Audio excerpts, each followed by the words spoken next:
The power of yet. I heard about a high school in Chicago where students had to pass a certain number of courses to graduate, and if they didn't pass a course, they got the grade not yet. And I thought that was fantastic, because if you get a failing grade, you think, I'm nothing, I'm nowhere. But if you get the grade not yet, you understand that you're on a learning curve. It gives you a path into the future. Not yet also gave me insight into a critical event early in my career, a real turning point. I wanted to see how children coped with challenge and difficulty. So I gave 10-year-olds problems that were slightly too hard for them. Some of them reacted in a shockingly positive way. They said things like, I love a challenge. Or, you know, I was hoping this would be informative. They understood that their abilities could be developed. They had what I call a growth mindset. But other students felt it was tragic, catastrophic. From their more fixed mindset perspective, their intelligence had been up for judgment, and they failed.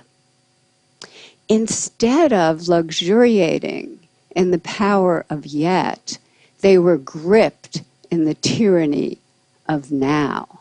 So what do they do next? I'll tell you what they do next. In one study, they told us they would probably cheat the next time instead of studying more if they failed a test. In another study, after a failure, they looked for someone who did worse than they did so they could feel really good about themselves. And in study after study, they have run from difficulty. Scientists measured the electrical activity from the brain as students confronted an error. On the left, you see the fixed mindset students. There's hardly any activity. They run from the error. They don't engage with it. But on the right, you have the students with the growth mindset, the idea that abilities can be developed. They engage deeply. Their brain is on fire with yet. They engage deeply. They process the error. They learn from it, and they correct it. How are we raising our children? Are we raising them for now instead of yet? Are we raising kids who are obsessed with getting A's? Are we raising kids who don't know how to dream big dreams? Their biggest goal is getting the next A or the next test score? And are they carrying this need for constant validation with them into their future lives? Maybe because employers are coming to me and saying, we have already raised a generation of young workers who can't get through the day without an award. So, what can we do? How can we build that bridge to yet? Here are some things we can do.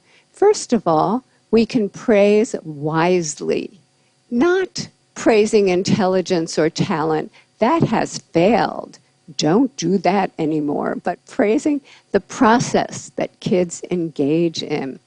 Their effort, their strategies, their focus, their perseverance, their improvement. This process praise creates kids who are hardy and resilient. There are other ways to reward yet. We recently teamed up with game scientists from the University of Washington to create a new online math game that rewarded yet. In this game, students were rewarded for effort, strategy, and progress. The usual math game rewards you for getting answers right now, but this game rewarded process. And we got more effort, more strategies, more engagement over longer periods of time, and more perseverance when they hit really, really hard problems. Just the words yet or not yet, we're finding, give kids greater confidence, give them a path into the future that creates greater persistence. And we can actually change students' mindsets.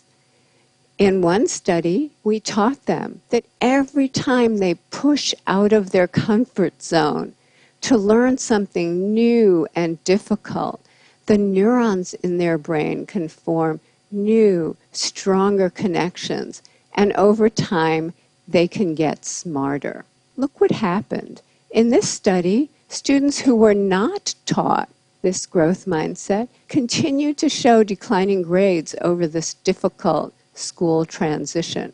But those who were taught this lesson showed a sharp rebound in their grades. We have shown this now, this kind of improvement, with thousands and thousands of kids, especially struggling students.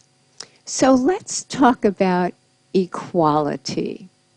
In our country, there are groups of students who chronically underperform.